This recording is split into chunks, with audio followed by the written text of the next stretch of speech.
aware of speaking plainly, and also ensuring, let's try to wave the hand to speak, but if necessary, we can go around the room and do that, but we'll try and keep it in good order. For the benefit of this meeting, I will probably stay fully on video and unmuted as I chair, but if folk feel they can mute and then unmute at the appropriate time, that may be helpful. Thank you very much. Right, so first item on, call for any apologies. Bill, I've noted I think we should just note that you need to leave at 11, maybe back at 12 if we're still going. And Larry has also just noted that he may have to shoot in and out for family purposes. Is there any other apologies, Robin, that you've received, or anybody that people would like to make at this point? No apologies that I've received. Right, yeah. I don't think we need to make a formal motion, but just to note where we're at. We've received no requests for the public to speak at this meeting. I don't think so, Robin, so we will keep moving. No, nothing there. Do we have any late items? I don't think so.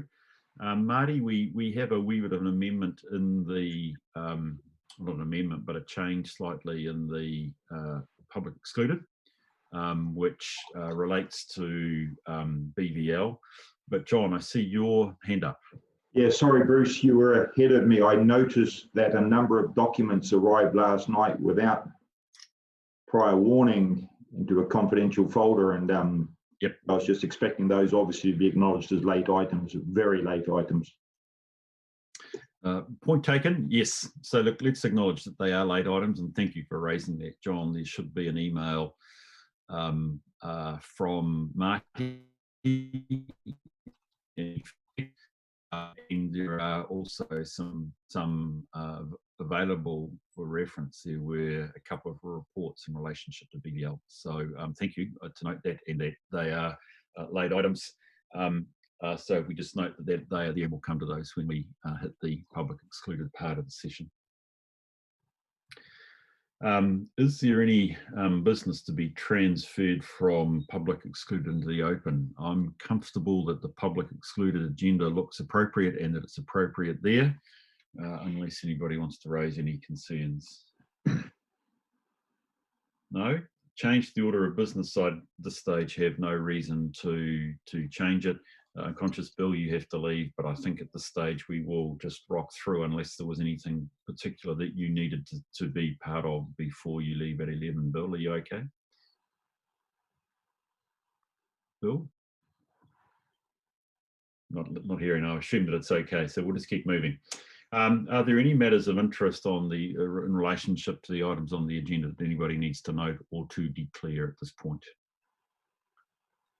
Thank you. There's not. Okay, so I suggest we then move on to item 7, which is our standing item of the financial and non-financial monitoring report for the up to the end of Q3 of this current financial year. Catherine, while it's, we can take this read, it's always good to get a sense and a lead from you about any key matters before I open it up for questions, please. Okay, good morning. So yes, we'll just do a very brief overview and then open up for questions. We have members of the finance team here as well, and Joshua and Rhea, who will be able to answer the non-financial performance measure questions. So overall, the financial result for the to the third quarter has worsened since the half-year report, and that is primarily due to the loss of revenue as a result of COVID-19 impact. So for the year end, we're now forecasting a deficit that is above the budgeted deficit by 5.4 million, whereas in February we were forecasting a slightly favourable result of about 1 million. So the key reason for poor result is revenue loss, and we have listed in the report a number of the major areas where there's revenue loss, so the airport, parking, building and planning. We've also provided as attachment to further detail of all the activities, so you can see where they have been impacted in that revenue loss. The net debt position is slightly a lower debt level than was budgeted and previously forecast. So we're expecting a net debt position close to 525 million at year end, and that is mainly because the capital expenditure program has slowed down, and that slowdown came from obviously the lockdown period and also a slower startup as we get back on site and under the restrictions of the alert levels. So that will translate, that translates into, at the moment, or at the time of this report, an underspend on the capital program of 48 million. As we roll through, that is actually looking like it's going to be larger than the 48 million. And we are currently in the process of looking at what that means for carry forwards into next year and how it will affect the timing of the capital program for next year, which had been, parts of it that were dependent on delivering areas of work this year. So that piece of work is underway, and we'll keep bringing that information back to you over the next few weeks, and it will work into the annual plan revisions.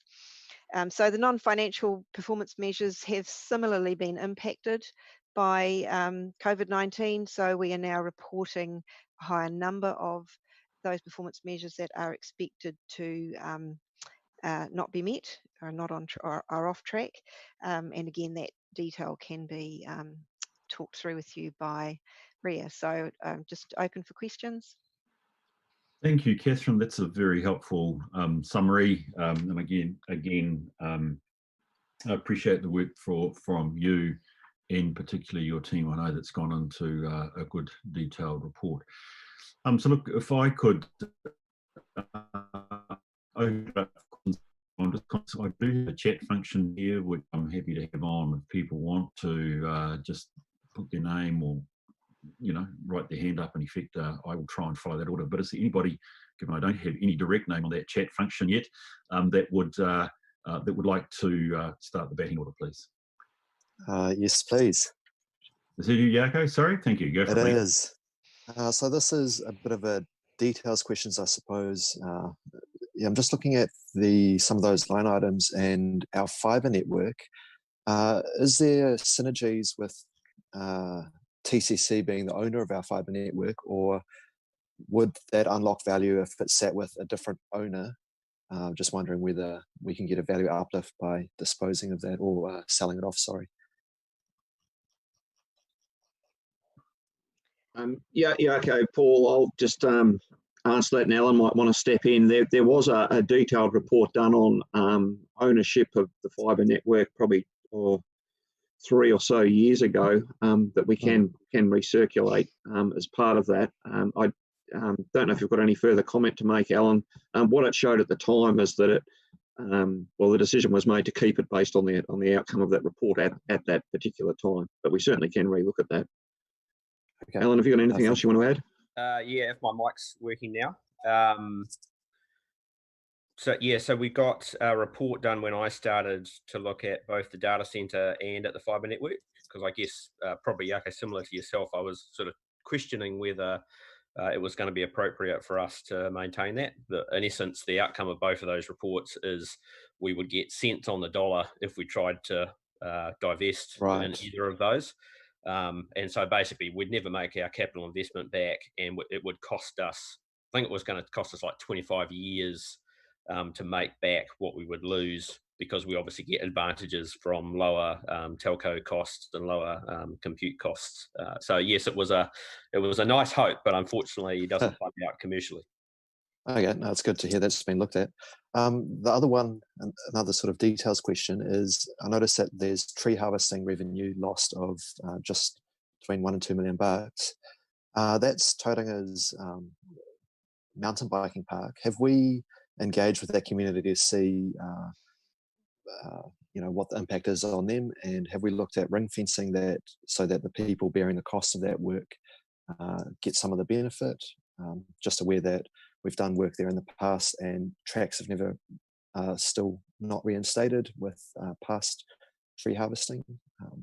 So just asking about community engagement and whether we can ring fence that to go back into parks. Yeah, I could probably talk to that quickly. There's been a backwards and forwards between spaces and places from the kind of the parks mountain bike side of things, and the revenue equation, if you like, over the last 6 to 9 months. What we've done is agreed to put the harvest on hold for a period of time while we do agree on a way forward and go and consult with the community. So I don't have an answer for you in terms of where that's landed, but I know that we're definitely motivated to go and chat to the community about what they want us to do with that space. Okay. Oh, but personally, I'd like to see a cost-benefit analysis before we go ahead and do that. Cool, thank you. I will get an update and let you know sometime in the next little while about where we're at with everything. Okay, thank you. That's everything from me, Bruce. Thank you, Jaco. Appreciate good questions. I've got nobody else to put the chat hand up, but John, I see your hand now, please. Yeah, paragraph 33. It's all contained in the report. We've got perceptions of each of the 3 drivers of overall performance. The biggest drop is in reputation. From memory, the last time this was reported on this end of the second quarter, there was some narrative put to the reputational result. Is there any additional information available as to around the reputation hit here? It's the biggest drop, obviously. 33C is significant. John, it's Susan speaking. I might be able to add something to that. The reputation score is made up of 4 levers. There's financial management, quality of services and facilities, leadership, and faith and trust in council. And if you actually look at page 80 in your papers, probably the biggest insight I can provide is that you'll see some of the scores that have gone up since the last quarter are around involving public and engagement, and some of the scores that have least improved are around cleanliness, safety and sports facilities. Also, I'd suggest the timing of the survey is mid 10th of February to 16th of March, and we'd have to consider what kind of noise in the media or negative sentiment may have impacted those results also. I suppose I was surprised that wasn't part of the report and formed part of the record, Susan. Given you've just made reference to it now, I was surprised that didn't form part of the report. I believe it did in the end of the second quarter. Well, we can perhaps provide some more detail into that in the next council catch-up if you like, John. Please, the media is quite important to us, and what they are displaying to the public obviously has significant influence on our reputation. Yep, we normally report on that in the PSOC committee, but I can make sure I put that in the CE report around the media sentiment, particularly at that time. Thanks. Thank you. Calvin, I think you're next on the list. Thank you for using the chat function. I got you. Thank you later on, Steve. Calvin, are you there, man? Unmute, please. Sorry about that. I'm just on my other device. Thank you.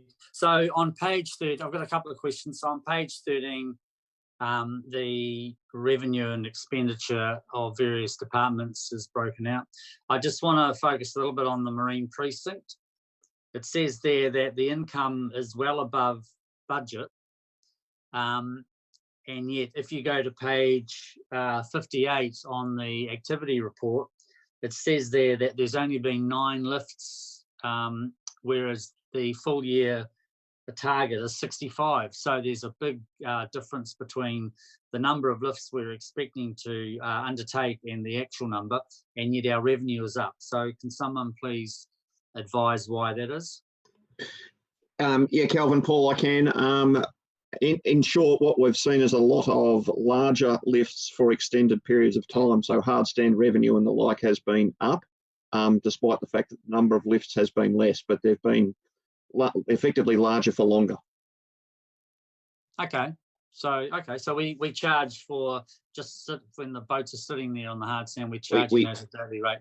Correct. So there's a lifting charge, and then there's a hard stand charge as well. So we pull revenue in from both, and the lift charge is dependent on the size and scale of the boat as well. So a larger boat will be at a higher price than and a smaller boat. Okay, thanks for that explanation. On page 45, and this is the non-financial performance, I was quite intrigued to see that one of our KPIs is that we will provide improved alignment of resident skills with business needs, leading to maintained or improved levels of labour force participation. And it just strikes me that that's perhaps a little beyond the gift of what a council should be expected to be involved in or really impacting on. So I just really make that as an observation, and it may be something that we could review when we are looking at our KPIs going forward. So I'm just I guess the question is, is that something that would be appropriate to review in the eyes of our management, particularly? I can just pop in there if you want. Through the LTP, you'll be reviewing all your KPIs. So we will go through a complete process where you look at all your KPIs. Clearly, you spend quite a lot of money with Priority 1 each year, and this is part of their delivery outcomes. So when we look at those KPIs, if we work out that we want KP1 to be doing something different, then we'll change the KPIs. Okay, thanks very much. I appreciate the opportunity to ask those questions. That's it. Right, my list has got Steve next, please, and then Tina. Morning, Bruce. Just back to the perception survey. Was there an opportunity for people to comment on reasons or give any other feedback in the section other than just scoring? I might have to ask someone, I believe this sits with the strategy team. Does anyone know the detail of the survey, please? Yeah, I can answer that. There are boxes at the end of each section which they can record a written response. Might be useful to Bruce get some sort of a summary of the feedback that's come through there, because that's quite a significant drop, some 20-odd% from the last survey. Thank you.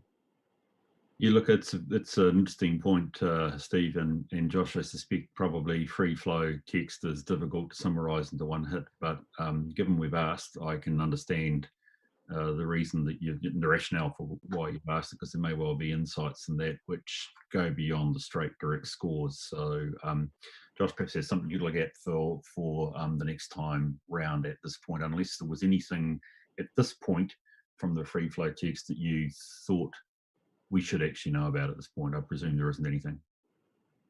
There wasn't anything major, but we can look to do summaries next time, yes. Thank you. Appreciate that, Josh. We can look at that. Steve, was anything else you want to raise? I've got Tina, then John, but is anything at this point that you wanted to add in that? No, thanks, mate. Okay, Tina. Thank you. Two of my questions have been asked around the Marine Precinct, and similar to Steve's, on arts and heritage, I noticed that we have quite a low target there of 46% of people who say we have a culturally rich and diverse art scene. And then the next one shows that the interest in our arts and culture and treasure is way above target. And I just wonder again, like Steve, do we have information around what people think we're missing here? Because there seems like a great interest in it, but we're not providing it. So I wonder if we're capturing what it is that we're not providing that the community is reflecting there.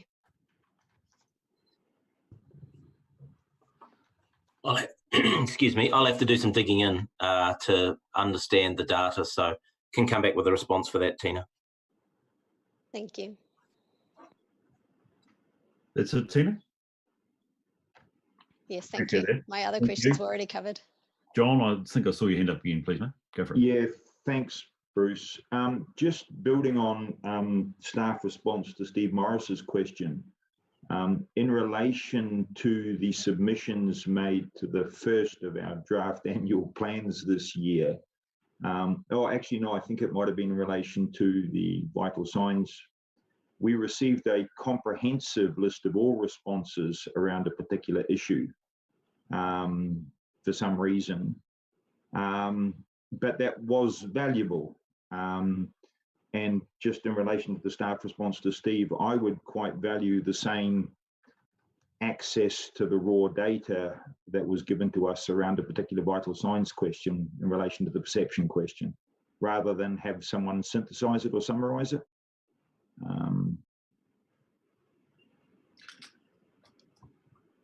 We can provide that for you. That's not a problem. Yeah, Thank John, you. John, look, I'm conscious that we're governors. I want to perhaps, I'm not caution that's too heavy. I do, and I wouldn't want to put it in quite that heavy term.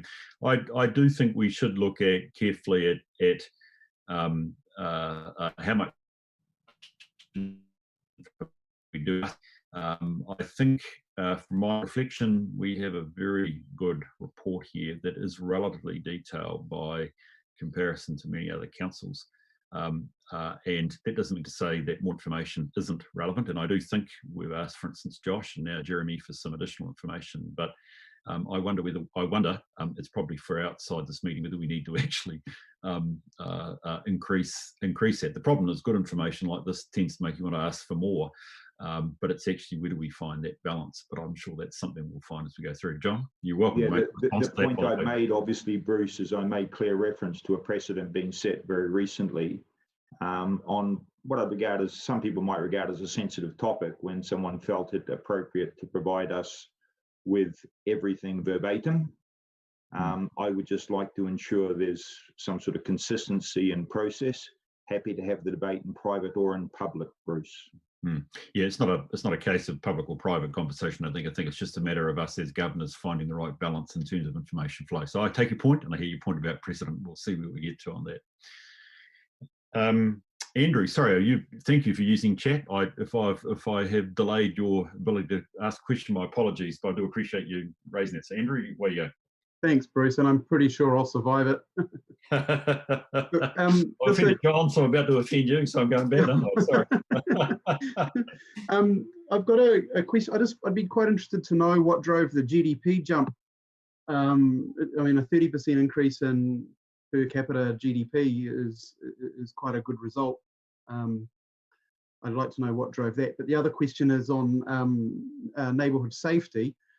We seem to be tracking down since 2018, and I just wonder what we're doing to address that. I think it would be good for people to feel safe after dark in their communities. So those would be the two questions. The GDP one from the report is only measured once a year, and that is from December, but it just stays in the report because that's the annual measure. And so we won't get the next one until December this year. I think we just need to look at the note at the bottom of that, talking about the way Infometrics are measuring that in the city, and we might need to unwind that a little bit before we can give you a reasonable answer as to why.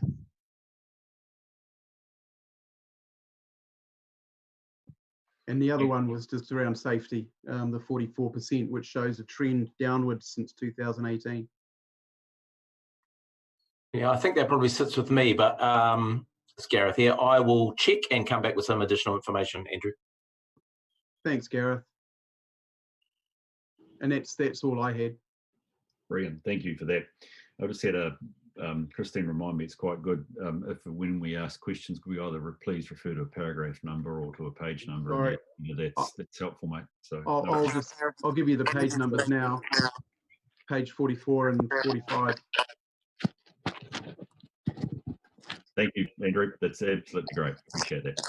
Are there any other questions from folks? Timmy, are you comfortable? I will leave your question to the later paper. I'm happy to have it now, but I'm happy to take it later because I have the same question. Yeah, Timmy? I think, are you wanting to speak, Timby, or have you unmuted?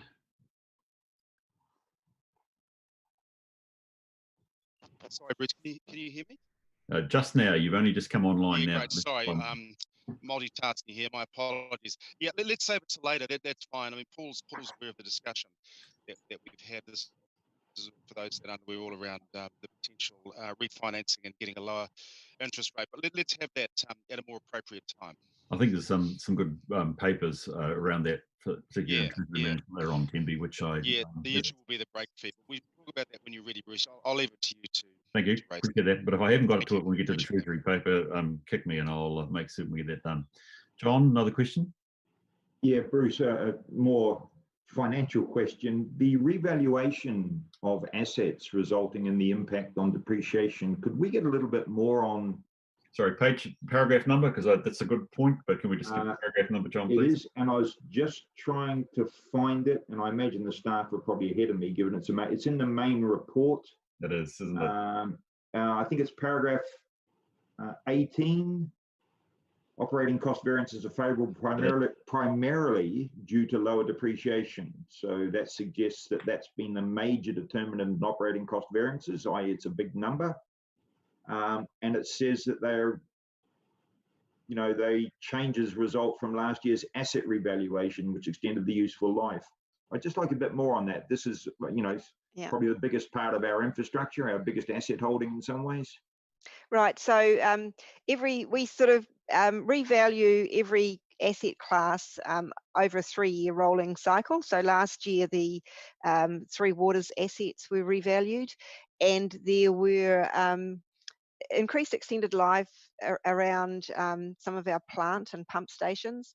The revaluation comes in after, through the annual plan process after we've set a lot of those budgets. So we had set the budgets for depreciation based on expected new assets and the sort of asset values that were sitting there, and then the revaluation brought some of that back. So that has given us some of that surplus this year, because as we sort of calculate the depreciation through our system based on the revised asset values, that helps this year. Parks assets are being revalued, so there'll be a similar potential adjustment in there. Sorry, follow up if I may. You go, John. Thank you. Some idea of the quantum, Catherine, would be interesting. And I suppose, obviously, the valuation of the asset and extended life is one thing, but this says, that revalued the asset in what way? I'd just like a bit more of an explanation between what connects the asset revaluation process and the lower depreciation. Right. So I can provide you more detail of actually what fed into the revaluation separately, but our asset system sits with a revised asset value on it, and the depreciation, depending on the type of asset, it will have a sort of a useful life time frame, and the depreciation is just dividing that value over the life of the asset. So I can provide for you separately the actual asset classes, because the revaluation is done at quite a specific area, a level of asset class. So I can provide that information to you separately. I don't have it to hand at the moment. It did come through a little bit in our annual report. I'm happy to take it outside the meeting or share with the EMs outside the meeting. Thank you. Well, look, actually, I will just take the privilege of a follow-up, John, because in fact my eye had been already attracted to that. Catherine, I take it that the extension of life of the assets is based on an engineering assessment, or indeed the performance of the system, which reflects it's got a longer life. Is that right? The detail of what the valuer has looked at and the information that's coming through our asset system, I can again give you the explanation of where it came from. I mean, I'm not, John, I'm not surprised again from my work elsewhere. We're seeing that actually the original generally standard lives that were applied on an average across asset systems were just that. They were average lives.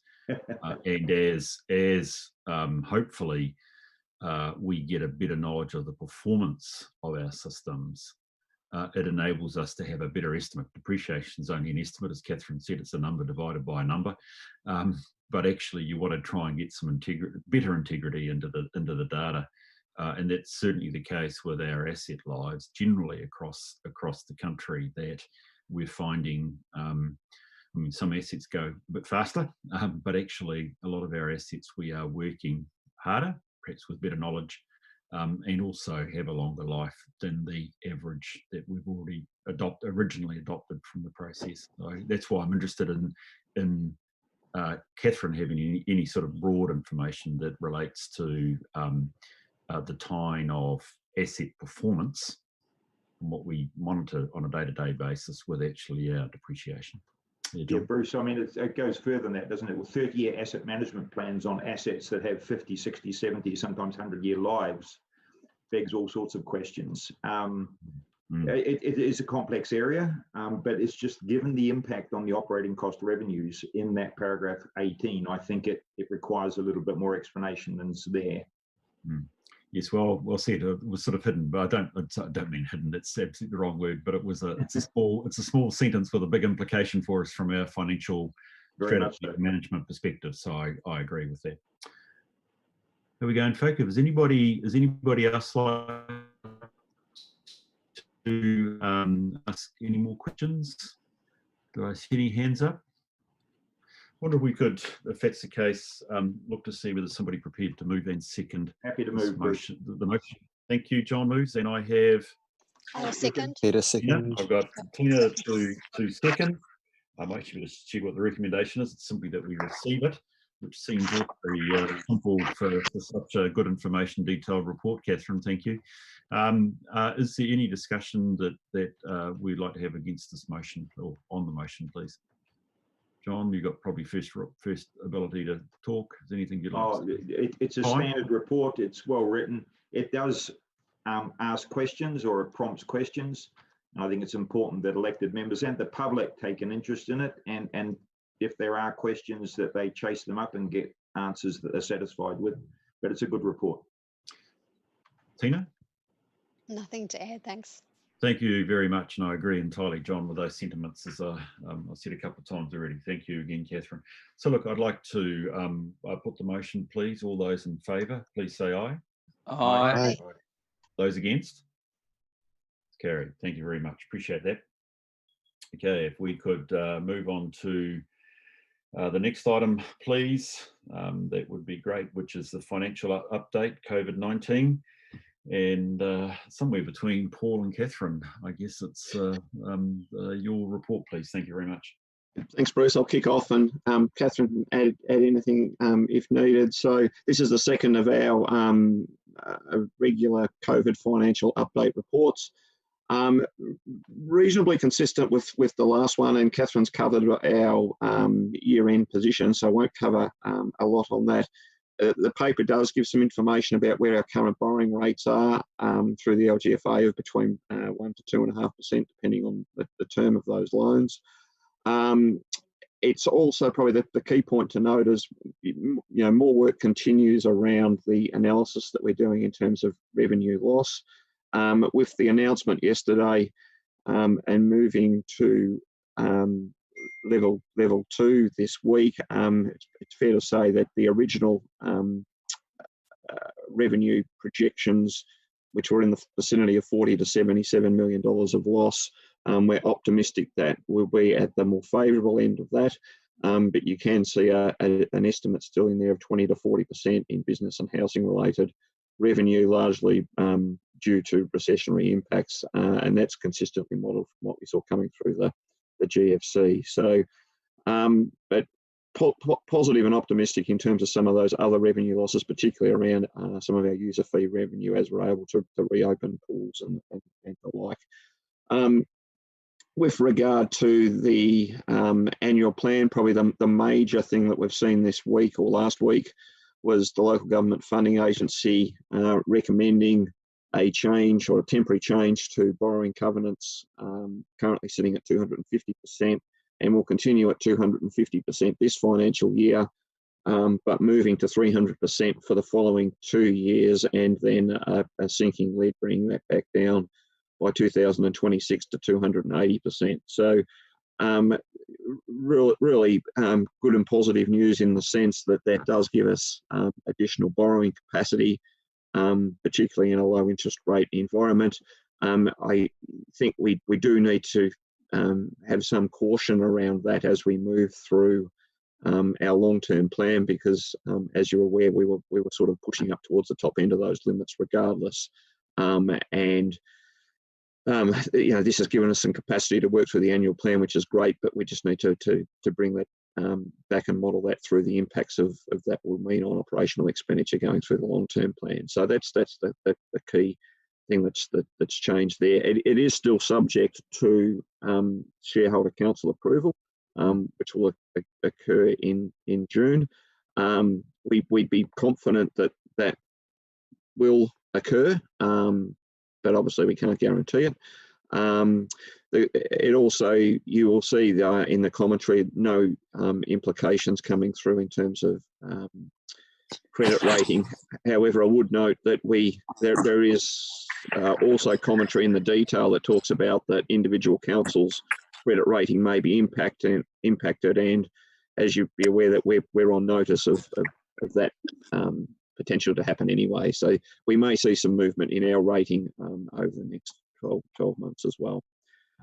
So that's the key things I wanted to cover. The other thing to note is that we distributed some information last night, and Robin has an additional 3 resolutions to go into this paper just around parking revenue, which at the appropriate time we can put up on the screen. That was really to reflect us moving into level 2 and that option from staff effectively to what to do with parking charges as we open into level 2 this week.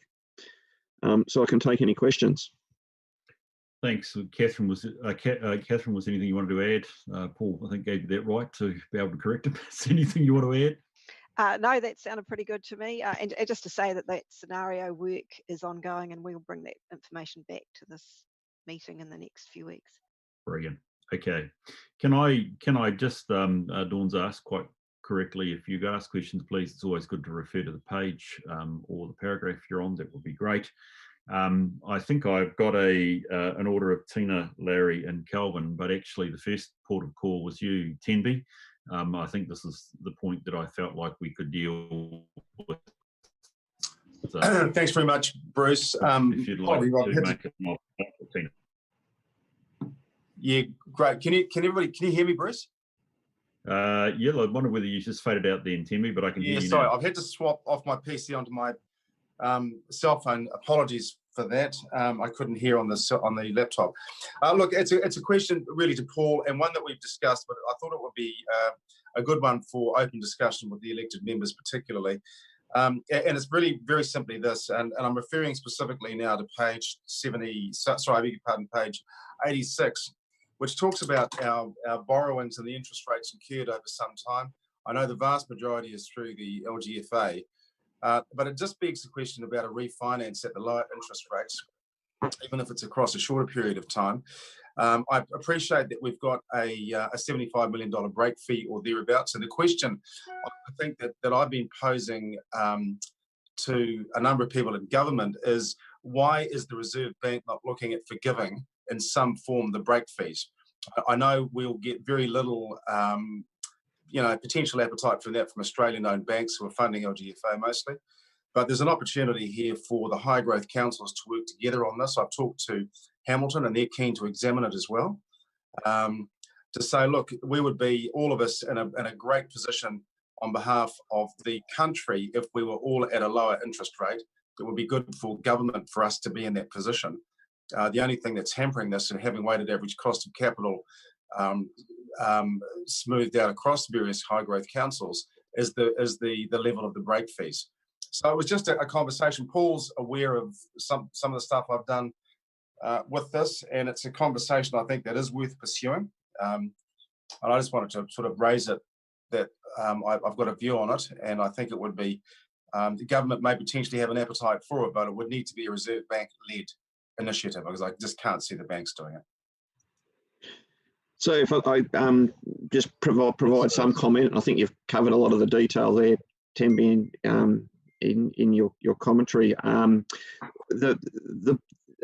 As you said, the bulk of our lending is through the local government funding agency. Some of that is fixed. It's the bulk variable with interest rate hedges against most of the major banks, and that's where the issue of the break fee would become problematic in terms of it is up around $78 million of break fee with major banks, which would need to be obviously funded by someone else. So that, you know, I guess that's where that one sits, is that we don't believe that we're able to actually negotiate anything further with any bank direct. It would be up to someone else to effectively to refinance that break cost within there.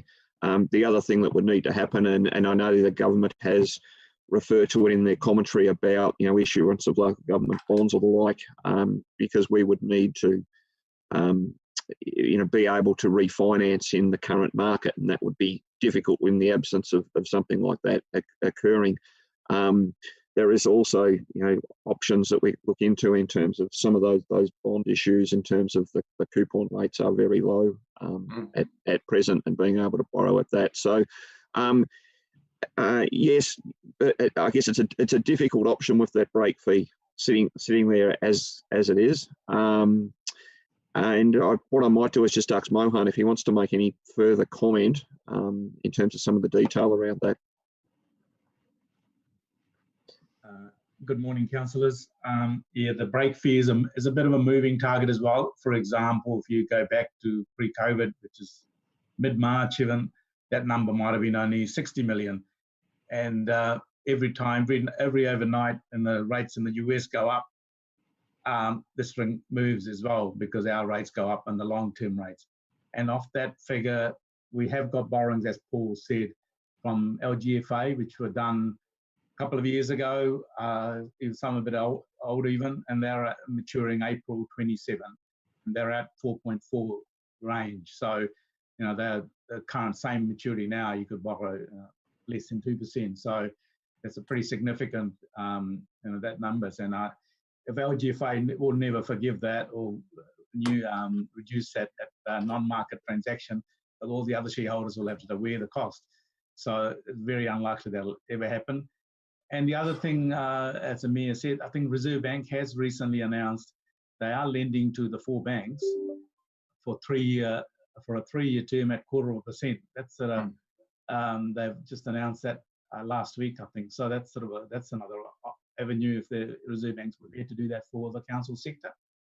But and the other 4 banks are concerned. We basically have ASB, ANZ, Westpac, and BNZ, the ones we got all the interest rate hedging with.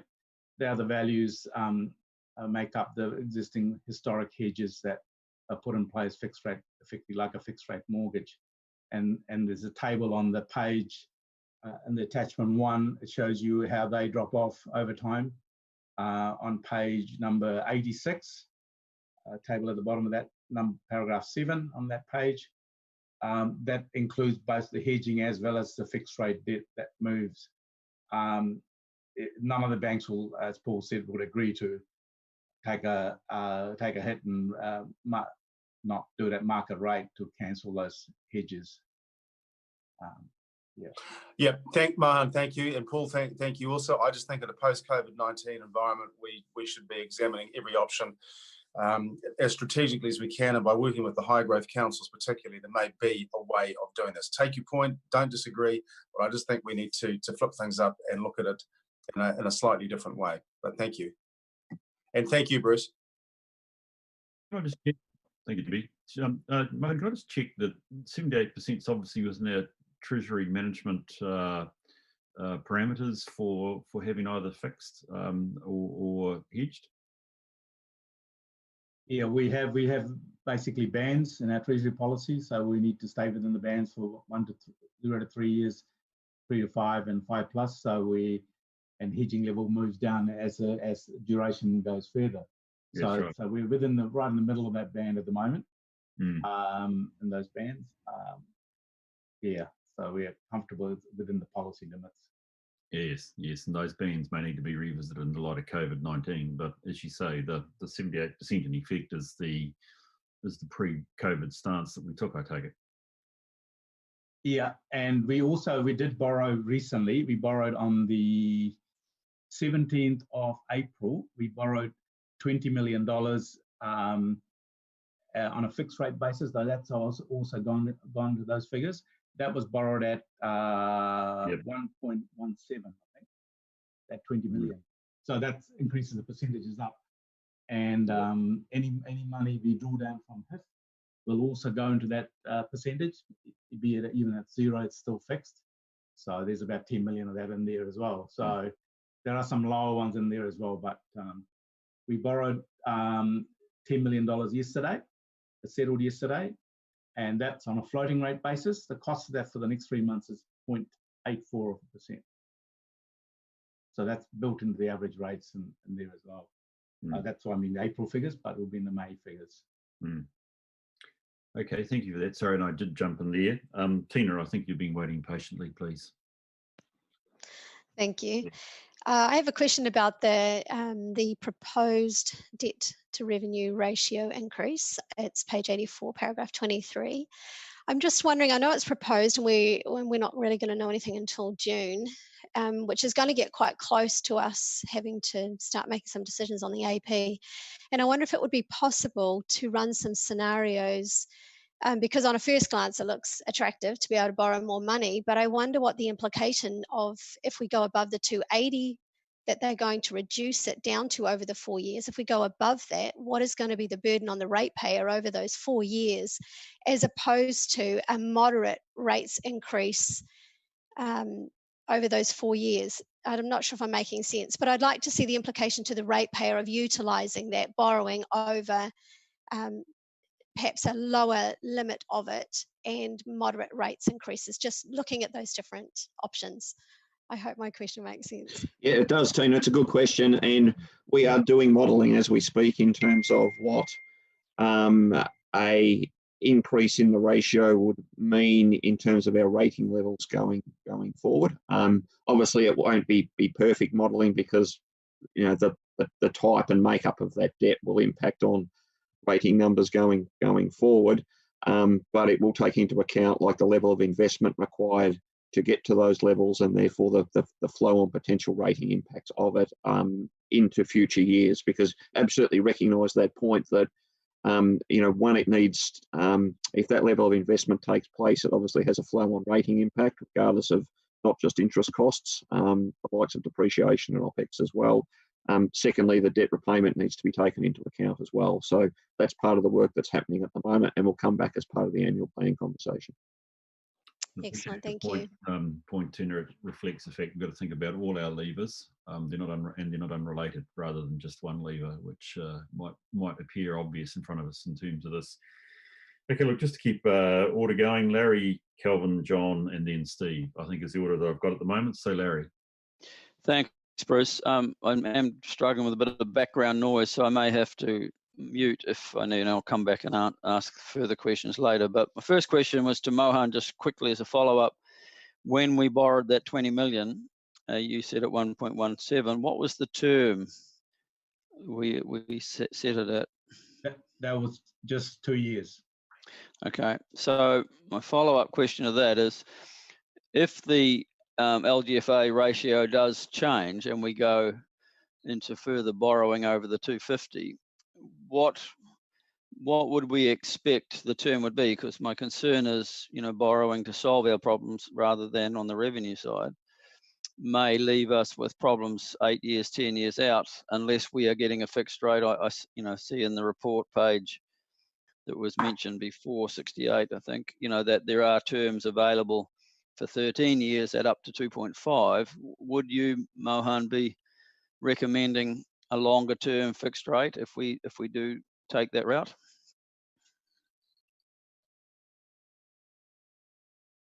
If you go to page 87, you can see the graph where our maturity profile is, and really the ideal is to fill those bars up to 50 further out in the back end.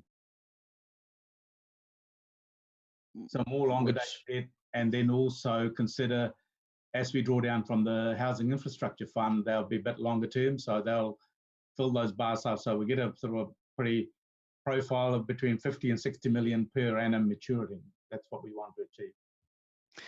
And is that filling up, as you say, constrained by that ratio that we just talked about before, how much?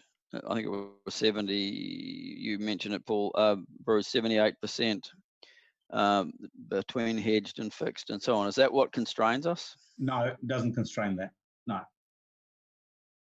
What it is, Larry, though, it's you know, ideally the more we can match our asset lives from a debt perspective, moving into that long-term stuff, but it's a balance of what rate we can get at that longer term as well. So it's just managing that process.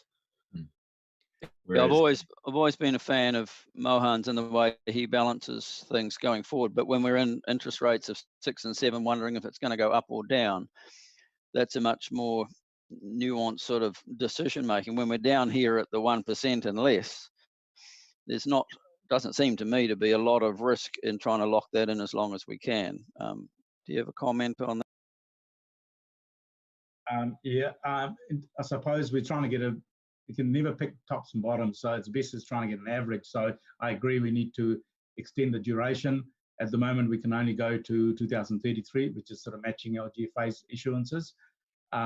We can, at the back end, we're only in the policy currently only allow up to 25% of our forecasted debt to be at that level in terms of fixed rate debt. So 25% of our total forecast debt, in say, for example, 2033, to be fixed on a fixed rate basis. So finally, so that's something we can look at within our own policy frameworks in the LTP discussion, perhaps. Is that correct? That's correct, yes. LTP is the time we were planning to review the treasury policy again, those bands. Yeah, that's later in the year. Thanks, Derek. Appreciate that. So, Kelvin. Yeah, thanks very much. On page 119, the bottom bullet point there says that the ratings agencies, S&P and Fitch, have been consulted on the proposed changes. Normally, they've been very sort of hawkish about any increases to the debt to revenue ratio. What's their reaction been to the proposals, either Paul or Mohan?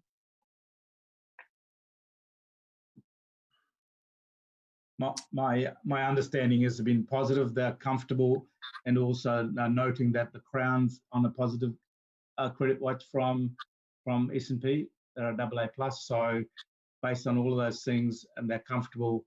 And LGFA is also increasing its capital base by slight change of borrow notes and their margins. So they're slowly building up their capital. So all of those taken into account, they're comfortable that, as you know, there's a lot of councils who don't borrow as well as part of the group, 30 shareholders plus the guarantors. So all in all, they're comfortable that LGFA is fine, and they have, as Paul noted before, that maybe 1 or 2 councils may be downgraded, which potentially high growth councils in that mix. So I haven't spoken direct with the S&P on this matter, but generally they wouldn't talk to me on this LGFA stuff directly anyway. But from LGFA, the comments are that the S&P, both the agencies have been very comfortable at this stage. Okay. Thanks very much for that. Well, you've been on I think probably you have as well, Mohan, been on the various calls with LGFAs. Anything you want to add? I think Mohan covered it exactly right. You know, all completely.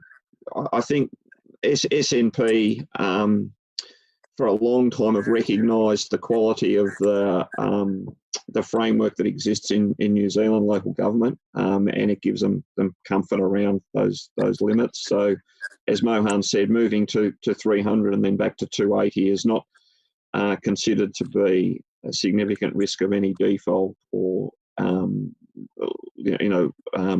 loosening of credit quality. So, pretty comfortable from what we understand. You know, what I would say is that the last S&P commentary around Taronga City had some words in it that indicated that you know, some concern over our rating because of the size of our capital program going forward. So not much has changed in that space, but it is something that we may see. But again, the implications aren't massive of that happening anyway. Hey, thanks very much. Appreciate it. Thank you. So what it reflects, Paul, is that we have a slightly bigger size tool in the toolbox, but it's still only a tool. It's not a panacea to everything that we face with either the annual plan or indeed the long-term plan. It's just the nature of the toolbox has changed a wee bit. Well, that's right. I think the way I describe it is it when we were faced with significant revenue loss going into the annual plan year, this move gives us the ability to make and strike an annual plan that actually has a quality capital program to actually help with recovery, which is important. It does not, however, take anything away from the fact that the longer term structural change is still necessary to actually be sustainable and prudent into the long-term plan. We saw 5 years ago when we disposed of Route K, some capacity was created, and that capacity isn't there anymore. So we want to just work through down the means that we were talking before COVID, which was looking at how we can look at regional opportunities, how we can look at conversations with government around revenue models and continue those conversations into the long-term plan to look at something that is actually sustainable into the future. No, thank you for that. Order of betting, John, then Steve. John, I think you had a question. Sorry, Bruce, just unmuting. Yeah, look, I just want to go back, and there isn't a paragraph number, but Paul, yeah, thank you for that salutary reminder of what happened with the Route K headroom creation and how quickly that disappeared. Paul, you made a comment in introducing this particular report, 7.2, talking about the annual plan and its implications for the long-term plan. Traditionally, council's information around setting an AP has been bereft of any long-term implications. It's been very much just measuring the AP against their respective budget and the LTP. Are we equipped, do we have the capability and capacity to really flow through the implications of what we're considering in the annual plan in the light of what's going on and the changes in some tools all the way through affecting LTP, given we're entering into an LTP discussion almost at the same time? My concern is that in the past, we haven't looked beyond the 1 year when we set APs. We've never received information of sufficient quality, I believe, to judge the consequences of some of our actions. So this also supports the questions raised by Councillor Tina Salisbury. Are you comfortable you can provide the quality of information necessary for us to understand the consequences of what we're doing in this AP in an LTP type horizon? Yeah, look, thanks, John. It's what I would say is that we certainly do not have the resource or tools to be able to actually generate an LTP through the annual plan conversation. So it's not going to be at the level of detail that an annual plan, that the long-term plan is created at. However, we are looking at high-level modelling that actually shows within some ranges of what the longer-term implications of higher debt limits would look like. So it won't certainly be a new a redoing of the long-term plan by any means, but we do want to make councillors aware of the implications that may be flowing from it. The other areas that we're a little bit unknown of at the moment is that we've got applications in through Crown Infrastructure Partners and through growth partnerships in terms of project funding and financing as well, and we don't know the full implications of that. So we do have quite a number of balls in the air to understand what that will look like, that we won't, and we may not have certainty in terms of the annual plan of the flow on of some of those projects, because we simply may not be in the position to understand how they're being financed from government at that point. So we'll do the best we can, I guess is what I'm saying. Appreciate that, Paul. Supplementary, if I may, Bruce, would it be possible to provide some order of caveat, either some level of confidence, a P level to some of the numbers, or just some sort of risk analysis using a traffic light system around some of the numbers that we're seeing? And again, it comes back to not just for us, but also for the community, because the community will be consulted on the annual plan. Yeah, and most likely they will be through some form of ranges as well. so that it's not just a number, but it may be that a range that includes some of that risk analysis in there. Thank you. Before we move to Steve, Christina, would you want to add some clarification or a comment at this point? Yes, thanks, Bruce. Just adding to what Paul was saying, I agree that we're not in a position yet to give that complete information. And one of the key reasons is that there's a series of work streams that are underway that are designed to flow into the LTP on the pre-COVID LTP timeline. So in addition to the investments or requests to the Crown for COVID investment, there are 3 significant pieces of work. One is the Western Bay Transport System Plan, and that's going to give us quite a lot of information around the level and type of investment that the council might like to make in the transport network. That won't be ready in a time to inform the annual plan and years beyond annual plan prior to adoption of the annual plan. There's a significant piece of work going in terms of the resilience of our infrastructure networks and infrastructure planning. And then there's work underway in terms of water modelling. So all of that information, while we'll have a little bit of a handle on broad scale, nowhere near enough information to provide good quality decision making in terms of the year beyond the annual plan. Thanks, Christine. Thank you, Christine. That is really helpful. I just note I'll come back to that, which I think is really good. Steve, you've been waiting patiently, please. Yeah. Bruce, what's DIA's position on councils reaching 250%? Because of course they have a policy position, or maybe it's a little bit more rigid than a policy position in terms of local authorities. They've set the 250% limit. So where are they at in a regulatory sense? It's a good question. Paul and Moen, you probably have been closer to the response unit and their views around this. What all I know is that, from what I understand, is they have been, like DIA have been in the conversation and are supportive, as is some of the ministers involved. That's all I know. Mm. Steve, from a regulatory perspective, it's not as if the DIA is necessarily a regulator of the 250%. They do have, obviously, their financial reg reporting, and indeed the great green and orange graphs that we know and love. And they have required councils to show that from their perspective of what constitutes good transparency.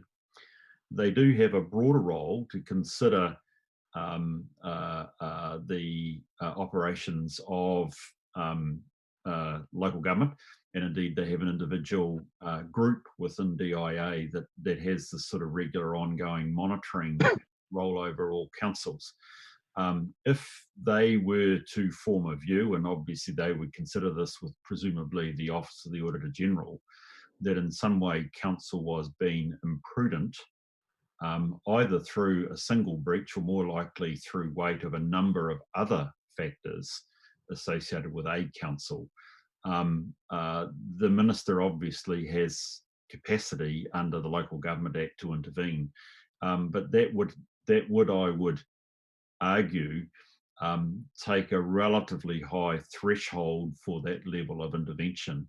The primary point about the DIA regs is that they are for transparency, but obviously if we were to breach the 250, and that's all subject to where LGFA is going and any direct response from DIA, it wouldn't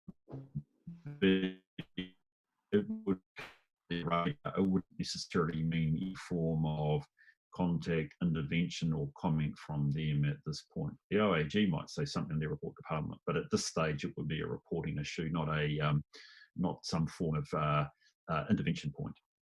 Is that helpful? I hope. Thanks, appreciate that. Right, can I just then ask a couple of questions, please, Paul, if that's okay? I haven't got anybody else with their hand up or looking for questions. Is that right? Correct. Look, could I just, I'm interested particularly from a risk perspective, Paul, in terms of the financial risks. Firstly, you indicate And this is paragraph 11 and paragraph 12 of page 83. Firstly, you indicate there's no indication of the extent of pressure around rates revenue at this point, which is useful. Suggests that our cash is holding up from that perspective. But you also note some concerns in paragraph 12 effectively around increased costs or contractor claims. Could you comment on the latter, please, at this point? Yes, Bruce. So the contract claims we're working through on a case by case with contractors, but and Nick may be able to comment more. But in effect, we're working in terms of where contracts have been delayed or stopped because of COVID, what that might mean in terms of any extension of time claims. But we are taking them on a case by case basis. Like, we want to work with our contractors, given the criticality to recovery. But we also are conscious of our financial position as well. So we're just treating that on a case by case basis. And I think the other part of that is understanding some of the additional costs that may be incurred by contractors as they move into working in environments where there is more health and safety requirement, particularly in the short term, than what they've had to deal with pre-COVID, and what that might mean to some of the cost structures. So, but very much a case-by-case basis. No significant or material impacts at this point have been noted. Yes, it's interesting, isn't it? Because it's still early days in lots of ways around COVID-19, and as both items around risk suggest, we're still yet to get a sense to be able to quantify it while knowing that they actually exist as a risk. I suppose if we were able to quantify it, they wouldn't be a risk anymore, but yep. important to recognise. Okay, look, and I only have, actually it's a comment, and I just wanted to, and I know you're dealing with it, Paul, but I just wanted to reflect on your point about having a level, and I would agree with Paul, by the way, that it should be sufficient based around high level numbers out for some period post the 2021 year is actually important from a point that we've discussed before, which is that when we see the annual plan and the one that we want to adopt, we have to be sure that it is financially prudent. And I'd like to suggest the only way we can look at it from a prudence perspective is actually what some of those out years look like. So Christine, you do raise a very good point that there's actually, I mean, this is the problem of year 3 annual plan relative to your long-term plan. And I recognise and accept fully your point that there are some big pieces of work there clearly which you can't land before the AP. But Paul, that idea of the high level numbers, I think is actually critical. And I know that you're working on that, so that needs to come through. But John, your point about it is really important from us being able to assert financial prudence. And believe it or not, that actually comes back to the point that you raised, Steve, about DIA monitoring us. If they do, is that actually any decisions we make have to meet a sense of overall financial prudence, and that would be important. So that's there. Right. Look, I would like to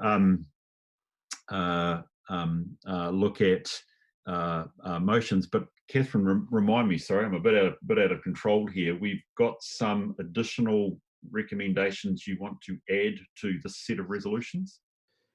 Yeah. So Bruce, Robin can hopefully put those up on the screen.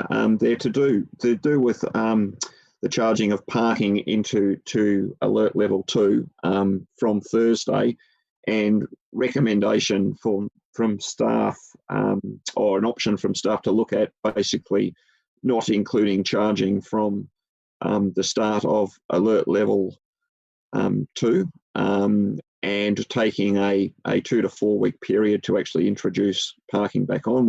We're conscious of wanting to actually assist business as they get up and running. We also want to make sure that we have turnover created through the city centre, which is the reason why it's been staged in a 2 week process, with a further extension possible for another 2 weeks if turnover is still going. Because ultimately, what we're trying to do is make sure that that there is sufficient activity being created in the city centre. The cost of this, if we were pre-COVID with relatively full parking, the cost would be up to $200,000 for a full month of revenue loss within here, which is already included within the projections that we've done. So car parks, the off-street car parks are still looking potentially to have charging after the first 2 hours.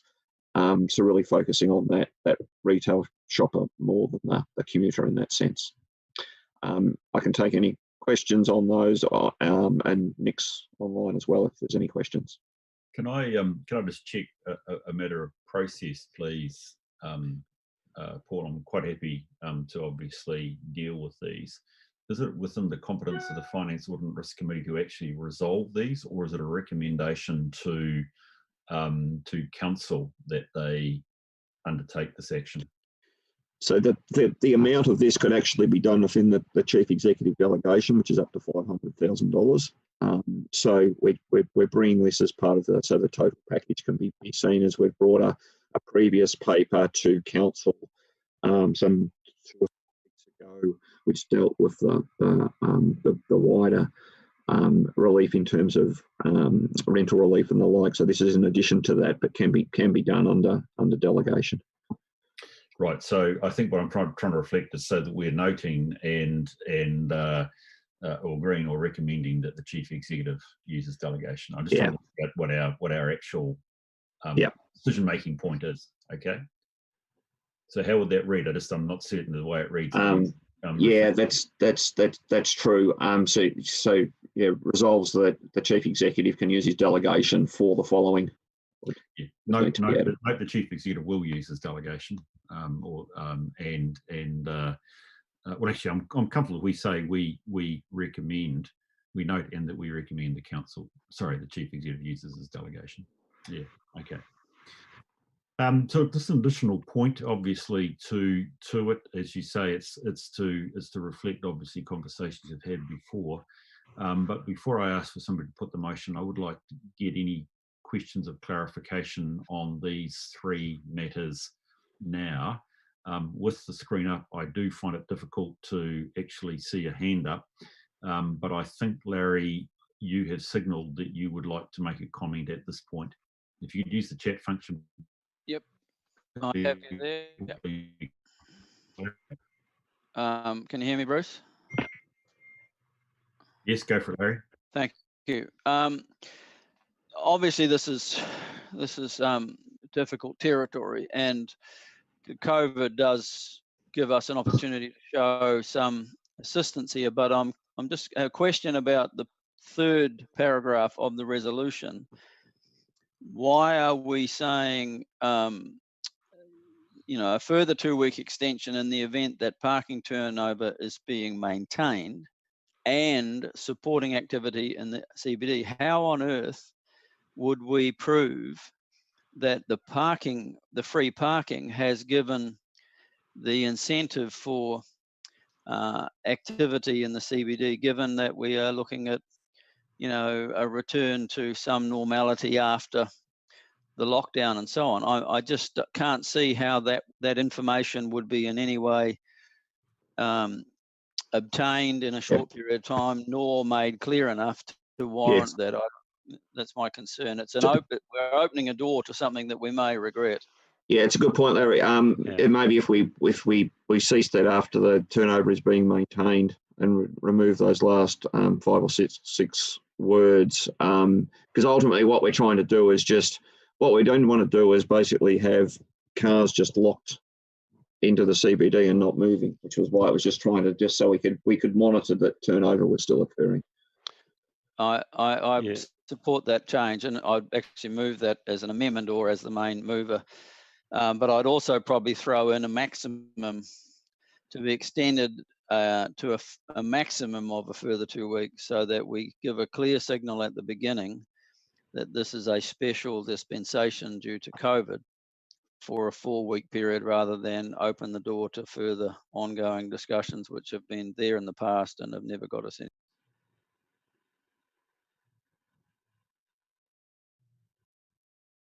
So we'll add fit, Larry. You're wanting to reflect that it's solely COVID related.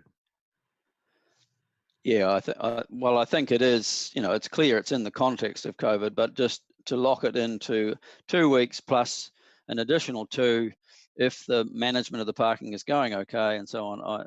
When we come to move, I'll either do it as a main mover or an amendment. We'll see where we get to. Thank you. Tina, you have a question, and then I think Dawn. Yeah, thank you. I am definitely in favour of trying to bring people downtown, and if free parking helps that would be great. The 200,000 projected revenue that we would be foregoing and not charging for parking, is that a pre-COVID rate, or is that a projected rate of what we might lose based on who might come back down into town over these next 2 or 4 weeks? It's pre-COVID, so it won't be that as much as that. That would be the absolute maximum. Okay, because yeah, I mean, I understand Larry's points, but I would also really like us to assist in trying to get business going downtown. So I'd be in favour of 4 weeks.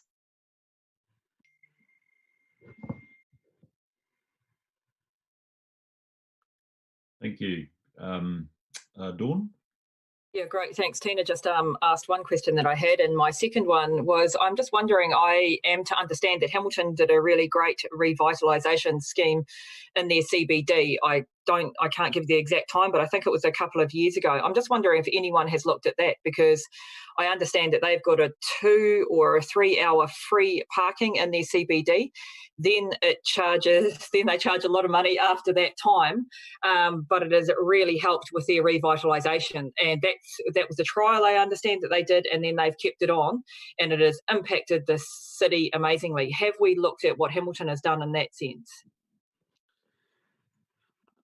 Nick, are you able to answer that? I know we have done work around various trials and different ways of parking. Do you have any more comment?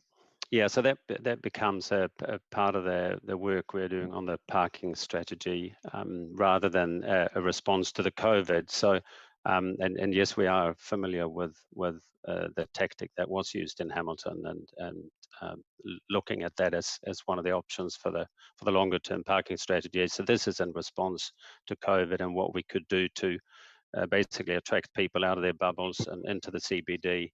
And this could be it. So it's a short term with a long term following piece of work around the parking strategy proper. That's great. Thank you. Thanks for your question, Dawn. Heidi.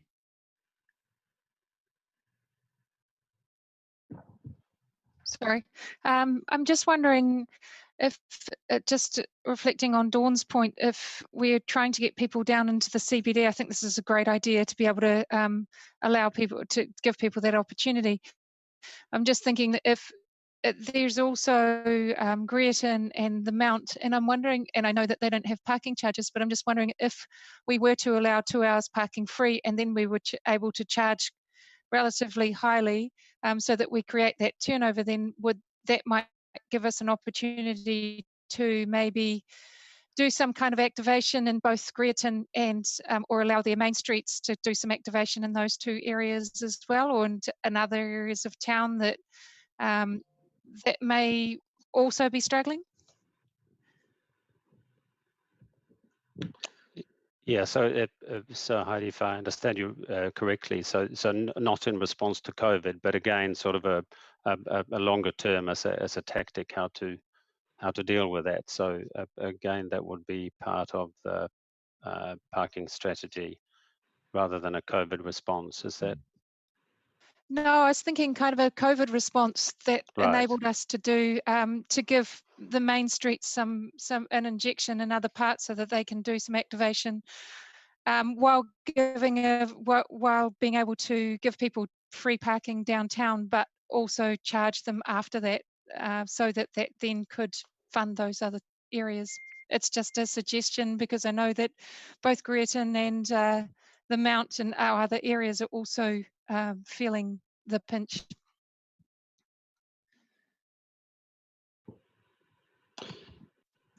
Okay, yeah. So I'll take that away and see if there are anything we can add to this that could then fit under the delegation of the CE as well to include in the and how we deal with it.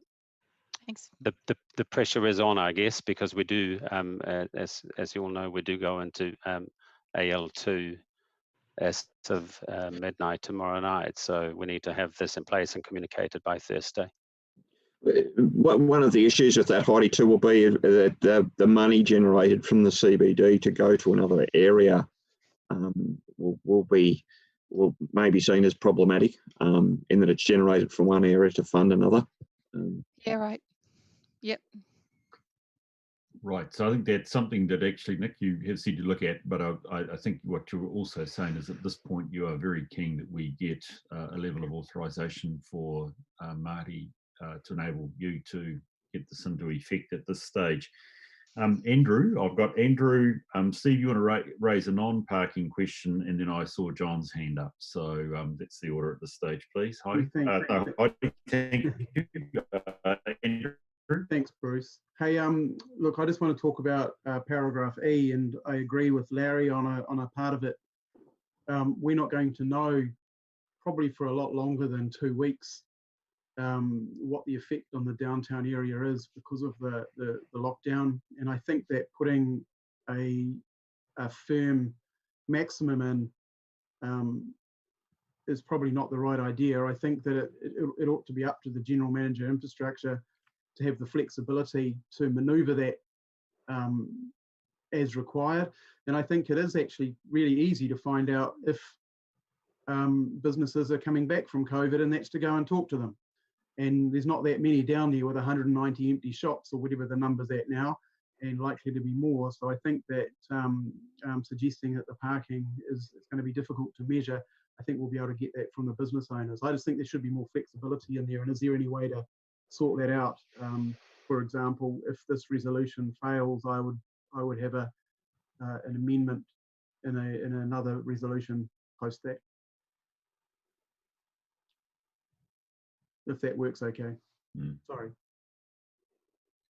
So, Andrew, are you in effect asking Larry to consider a change at this point?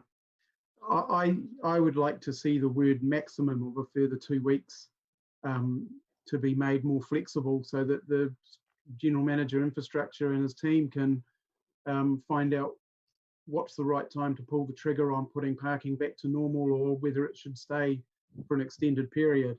I think we have a potential problem locking it in for 2 weeks, in that this downtown's going to take a lot longer than that to come back to anything like full noise, and I think we can be better to help them.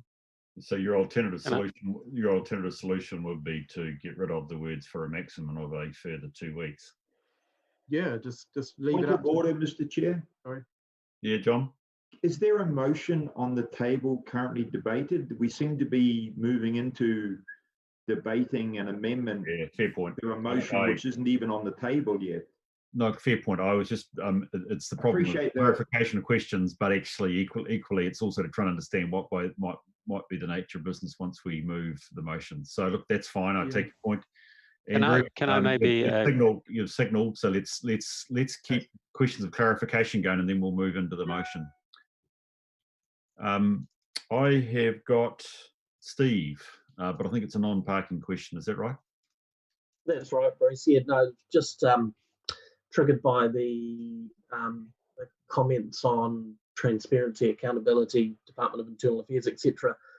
We've got a policy that we maintain a register of elected members' interests, but as of this morning, some 8 months after the election, that's still not present on the website. So I'm just wondering when that will be available for the public.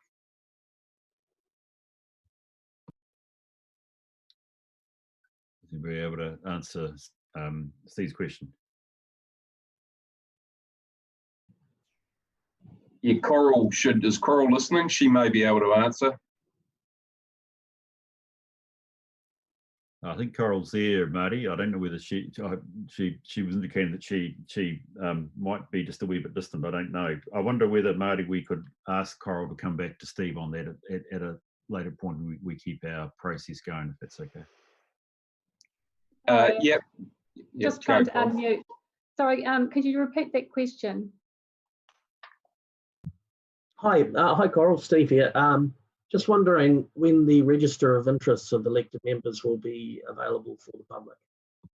Oh, right, yes. It's so the forms have gone out. I've got most of them back, and once I've collated them, they'll go up onto the website. So hopefully by the end of this week, I'll chase up those ones who haven't given me their form. Thank you. That's fair warning to get your returns in. That's great. John, you have a point you'd like to make before we start looking at the actual motion? Yeah, the question was, can we put the motion basically? So I already did it via a point of order. I appreciate that, Bruce. Okay, Thank I you. appreciate that. Larry, I'm sorry, and I don't, it looks like everybody, oh no, Nick, sorry, you wanted to make a point of clarification. I was just a clarification on item E there, and the intent of it wasn't necessarily for the general manager infrastructure to keep an eye on how effective that sort of stimulus component of this proposal was for business in the CBD, but it was more sort of related to the behavioural aspects of the turnover and our people moving on, etc. The bylaws for parking in the CBD are a little bit clunky, and in some areas a little bit inconsistent. So it's we just wanted to make sure that we didn't see too many sort of naughty parking behaviours there, and if there were, then we wouldn't like to sort of extend it. So just back to Councillor Hollis's question or point there, that the intent here is predominantly to make sure that the behaviours, the intended behaviours, are adhered to. I hope that makes sense. Yep. So it's a question of management of traffic movement, and actually, I presume there is an assumption that if actually there's a lot of traffic moving and you don't need to extend it, we've actually got the economic stimulus, but it's not necessarily a case that you should draw the bow, and your responsibility is under the traffic management and behaviour. I think that's the point you're making, Nick. Have I got it more or less right? Very well put. Thank you. Thank you. So Marty, I take it Robin suggested that we just start this as being agrees that the CE uses as delegation 2, and we've got C to E in the current version on it. Marty, I take it that is now the sense that you wanted into the resolution? Yes, I'm happy with that. Thank you. Now look, we now need to go into the process of looking to seek a motion. Yeah, I'm happy to do that. Larry is prepared to move it. Do I have a seconder, please? I'll have to just clarify what I'm moving. The A and B, of course, from the beginning of the report, and then when we bring in the proposed or recommended 1, 2, 3, which I have in the attachment that was added later, just to amend that third point, and I would still stick with putting in a maximum of a further 2 weeks and then ending it after maintained, and taking out the and supporting activity in the CBD, if that is clear to everybody. Right, that's the current version of the motion as it stands. Do I have a seconder for Larry's motion, please? I may not be. Happy to second. Thank you, Jaco. That's great. So we have a mover and a seconder. Right. Do we have any discussion on the motion? Yeah, I'll speak to it, Bruce, if I may. Just I think we've covered off a lot of the A and B part, and I agree with all the other sentiments. That it's a good report, and it's a moving feast. We're working through this, and I really appreciate how hard the staff are working to give us as much information as we can, albeit at a high level given the circumstances. But when we come to the parking resolution, the reason I would make those changes to the recommendation As I said earlier, one, because it's difficult to ascertain what the impact of free parking is on people coming in. It's fair enough in the next 2 weeks and possibly a further 2 weeks to provide some little incentive that people might come downtown. But we have had this debate for 10 years, possibly longer. I caution members from rushing too quickly into thinking Hamilton had a great solution. They have different circumstances. And we have good work going on with our parking strategy, looking at parking across the whole city, and at the right time that will come back to us and we'll address these questions. But if we, given what a hot topic this is around the CBD and has been for years, if we are not careful, we'll open the door to a lot of pressure that we may find difficult to deal with. Whilst we want to be generous to our CB and help it, we have to remember that this is approximately $2.4 million of revenue that is related to the parking activity and our car park buildings and debt servicing and depreciation and so on, and staff that has to be replaced if we go with free parking. And we might do that in the future, but let's be careful as we go through the process and not overstate something right now or give the wrong signals. And so I think a maximum 2 doesn't mean it couldn't be extended longer if we went back into level 3 or we had sort of other things happening. It's just simply that the manager of infrastructure would need to come back to us for a further approval after that, and that's not untoward, I don't think. So I hope we would just do this now and give this short-term relief, and I'm sure it will be appreciated by those in the CBD. Thank you. Thank you, Larry. Jaco, is there anything you'd like to add in seconding the motion? Only that I think it's better if we come back to this and make another decision as council in 2 weeks, rather than sort of letting it hang. Right. So again, thank you. Appreciate that. I won't try and summarise your point. I got it exactly. Okay. So look, I have got some suggestion that we need to take these separately, but I wondered whether there was any discussion on the standing A through E at the moment. John? Yeah, I'd like to move an amendment. And I think it's pretty obvious what that amendment is, to delete the words in the proposed substantive motion for a maximum of. And of course, if I get a second, I'll speak to it. So are you wanting to get rid of 2 weeks as well, or just for a maximum? No, just the words that were added that are currently looking on our screen in red. Yep. For a maximum of, I want to delete those 4 words because that's now part of the substantive motion. So I'd like to move an amendment to delete those 4 words from the substantive motion. Yep, no, I appreciate that. Do we have a seconder? I'll second that. Thank you, Andrew. Yeah, speaking to the amendment, I don't think it alters the motion in any way in the negative, so I think it's an acceptable amendment. The idea, of course, from a process perspective is if we are really considering coming back within 2 weeks, then something needs to come to a report that's being produced within the next 10 days, which means we only have about 7 days to consider the effectiveness of our action. I think the original motion captured the need and provided sufficient balance. I think it gave us headroom to actually see an effect before we decided to come back and give information on that effect.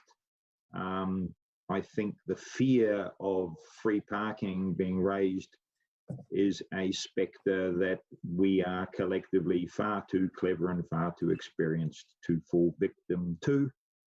I think the original motion was the correct one. Andrew? Point of order, Mr. Chair, just from both speakers or from John and even from my seconder, it seems there may be a bit of misunderstanding. This maximum is a 4-week maximum, not a 2-week maximum. And therefore, reports coming back to council and all the rest of it would be over a 4-week period, not a 2-week period, just to make sure that's clear. Just the reports have to be prepared, go through a process before they're received. Reports prepared, they come via a chair, they get considered, they get brought to us with notice. You know, we don't operate on the timeframes that we specify in resolutions. There's a processing time. that actually impacts on these sort of timeframes. That's the point that I'm making. But it comes back to it. I'm the amendment is as it stands. I have a seconder, I believe. Andrew, anything you'd like to add in supporting this amendment to the motion, please? Yeah, I think adding words like maximum indicates some interesting time dynamics. I think it's was acceptable how it was. I also don't think that there's going to be a huge push in the short term to have free parking, although parking and transport feature #1 in all of the recent surveys that we've had of things to improve around the city. I also think that we don't know when level 2 will end. Our Prime Minister has suggested it could be as long as 2 years, and that will likely affect people's buying habits and things like that. Anything that makes it easy is likely to be better, with things like not having to touch parking meters and such things before sterilising hands. So all sorts of interesting things in the next little while, but I agree that the words maximum, or the word for a maximum of, should be removed. So I would just like to just check for my understanding that I'm up to speed, that regardless of whether it is the amendment that is accepted by the council, or whether it is the effective original motion, Larry and Jaco's motion, that it means that if we pass it, we will have 2 weeks, as C suggests, because it will be level 2, as we know, in the existing circumstances, in which the arrangement of it be free for the first 2 weeks, and the off-street with a slightly different arrangement. And it can be, under the discretion of Nick, extended for essentially 2 further weeks, which is another week 3 and a week 4 that is out. So out from here in terms of time. So in substance, can I check what's the difference between the two motions? If I can clarify, that one would expect, or I would anticipate, a report coming back on the effectiveness, or what's been the effect of these motions, because I think we have to look, Bruce, at outcomes. I appreciate the point that the general manager made about the scope of his responsibilities, but I think we need to be clear that the intent of this is to help businesses get back up to speed, to provide a boost to what's happening in the CBD. In that sense, we will need information to decide whether this has been extraordinarily successful or, in fact, a complete failure. That information will need to come to us via a report. That report will have to go through some sort of mechanism to arrive at us. And that then brings the decision date way forward of the nominal 4-week period implicit in the motion. So I think there is a significant difference in the timeframes effectively for considering what do we do next. And what you wouldn't want to be in is a situation of having got to your maximum, then get a report that says, having stopped it, then get a report that says, actually, it was working very well, you now need to restart it. That would be a classic council flip-flop, reputational damage. Right, is there any other discussion on, firstly, the proposed amendment, which obviously I've got to put first? Is there any other comment people would like to make? I've got a question. Yep, sorry, I'm not quite certain what it is, but go for it, please.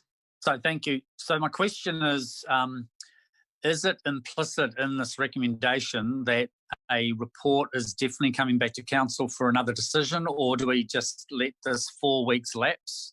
Because there was some, the impression I got was that everyone was expecting a report to come back to us well within the 4 weeks, but is that correct or not?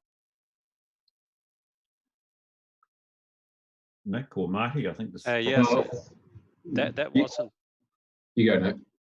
Yeah, so the original intention wasn't that. And actually, in fact, we started out when we first discussed this with a 4-week duration, but then because of the sort of clunky or inconsistent bylaws on one or two streets and the CBD, we thought, well, maybe it's good to divide that, so at some point we can have a bit of a check-in to see that parking behaviour is okay, and that people aren't sort of greatly using it to their advantage and parking all day, or just moving your car once or whatever under P180, etc.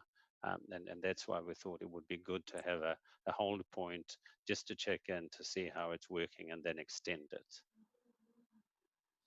Yeah, thanks very much. So in other words, basically we're back to normal in 2 weeks or 4 weeks. And if there's any change to that, we'll come back and seek a further guidance from council. Yeah. Yes, thank you. I appreciate that. I didn't want to expect staff to necessarily come back within 2 or 3 weeks with a new report. I didn't expect that myself. So that wasn't the intention. Another option. Maybe I'm overcomplicating it here now, but as the exec started out discussing on this, to just change it to 4 weeks. And rely on the I guess the community, to the parking community to adhere to the time limits, etc. in town. Thank you. If we're looking for a simplification. Yeah, I'm happy to vote for the amendment. Yeah, thank you. Okay, can I think before we take any more changes, I think we do have a proposed amendment and a substantive, and a possible substantive motion. So I think at this point I would be keen that we put firstly the amendment, which is John and Andrew's amendment, which is to simply delete the words that are in red for a maximum of. Okay, if we agree to this motion, it means it will become the substantive motion, obviously, and these words would be deleted. So at this stage, I'm prepared to do this on the basis of voice, unless it seems unclear, in which case I will ask in effect for a division.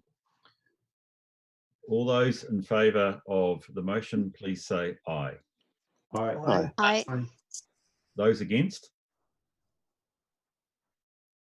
The motion is carried.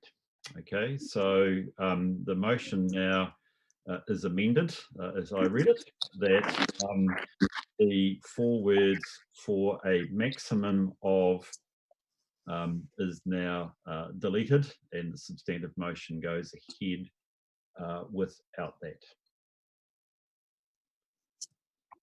So again, actually, sorry, can you just check for me, Rob? Do I need to get a new, Larry? I mean, obviously, your substantive motion has been changed. Do I need to get a new mover and seconder? Robin, I'm asking you. Don't. I'm short on my standing orders here, please. No, you're fine. So the amendment's been carried, becomes part of the substantive, which now gets put to the vote. Brilliant. Thank you very much. Bruce, sorry to interrupt. I just a note from Larry. He's lost his mic, so you'll need to look at his hand raised. I can't see that. Can somebody see Larry's hand? Are you able to see? Are you able to see Larry, Robin? Not at the stage. If everyone's comfortable with me to stop sharing my screen for a moment, then we'll get that visibility back. Then I can. I think that might be important, because I'd also like just to check, Larry, did you actually vote against the amendment? Yeah, I'm not sure where he went on that one either. Which may be a point that. Yeah, Robin, Larry's also lost his ability to type in the chat mode, so something's gone wrong. I've asked for his food, but something's obviously gone wrong. Right. Can I look? I think for the sake of the meeting, we can continue. But I think, Robin, if you could just check as the minutes are prepared that we did record that the voting on that resolution correctly. But I think the voices carried it. But we made only by majority or unanimous. It was. I think we just need. I'm back, Bruce. I think I'm back. Larry, am sorry. I back? Yes. Apologies. So look, it is slightly odd, but I guess it's the nature of the new normal. Can I just check? Did you vote for or against the amendment? I voted against it. Okay, thank you. As you'd imagine. Apparently your hand may have been up, but because we were on restricted view, I didn't see it. Sorry about that. Yeah, I Larry. lost video and mic, so apologies for that. No worries. Okay. Right, so we now have a substantive motion, as we've noted, the Amendment 1, so it removes the words in red. Again, on the basis of voices, all those substantive motion A through D is a complete set of resolutions. All those in favour, please say aye. Aye. Aye. Aye. Those against? No. That's carried. Thank you very much. Right. We'll go back and check. We've got this one right. Okay. Let's do a check. I think now we dealt with 7.2, and it's now appropriate for us to then move. Firstly, now to go to public excluded of the session. So look, I would like to move, for the reasons that are raised in the paper, for the matters that are raised in the paper, that we move into public excluded. Could I have a seconder, please? I second that. All those in favour, please say aye. Aye. Those against? Right, Robin.